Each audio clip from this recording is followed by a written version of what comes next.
Hello all, what a fantastic day. Don't need all these clothes. Let's get rid of some of this.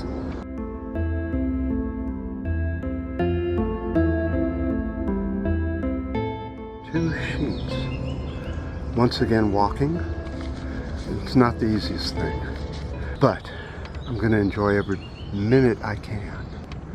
Let's head that way and find a better spot to talk about 2 pages worth of environmental news.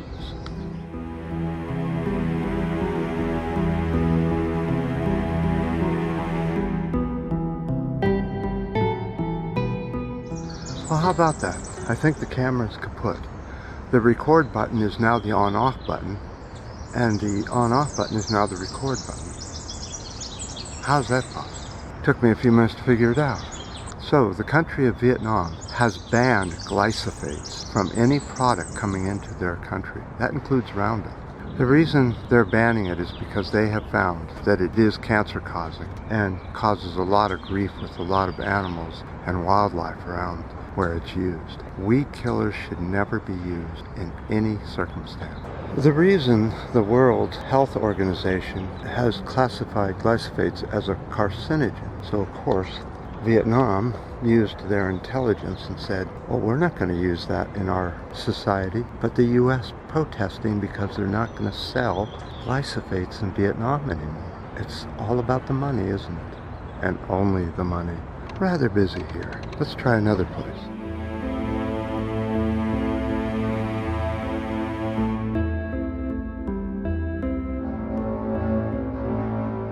So let's talk about CO2 for a minute and what's happening. Scientists have now said that CO2 levels are higher than they've ever been in the last 3 million years. Why is that important? Well, because humans have only been on the planet 11,000 years. Humans were never around when CO2 levels were this high. So, what were the CO2 levels for April 11th, 2019?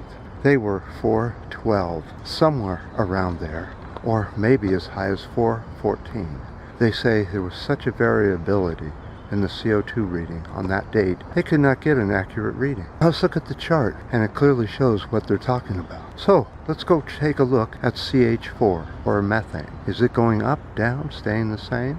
Here's the chart. So, Ch4 is up 41% from 1990 levels to 2017 levels. All that increase was due to human causes, or a feedback loop from human causes. 41%, people. Pay attention to that chart. Again, we can reduce methane in any way possible. The overall methane reduction is what we're after. You can stop eating meat, or slow it down, or eat less of it. This will cause a whole lot less methane. That's a huge footprint if you eat meat every day. That's not sustainable on this planet with this many humans.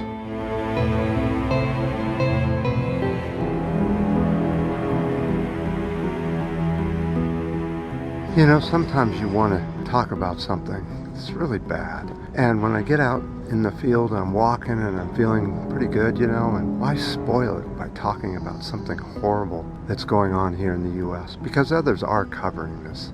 And it's just dreadful. I'm seeing a complete copy from 1938 to 1944. I'm seeing a duplicate happening. But I'm not going to talk about it. It's too nice of a day. Maybe I'll cover that some other time. But if you're in the U.S., you better be paying attention really closely. So, on that, I'm going to go and walk along this lovely flat walkway here and enjoy the outdoors. And until next time.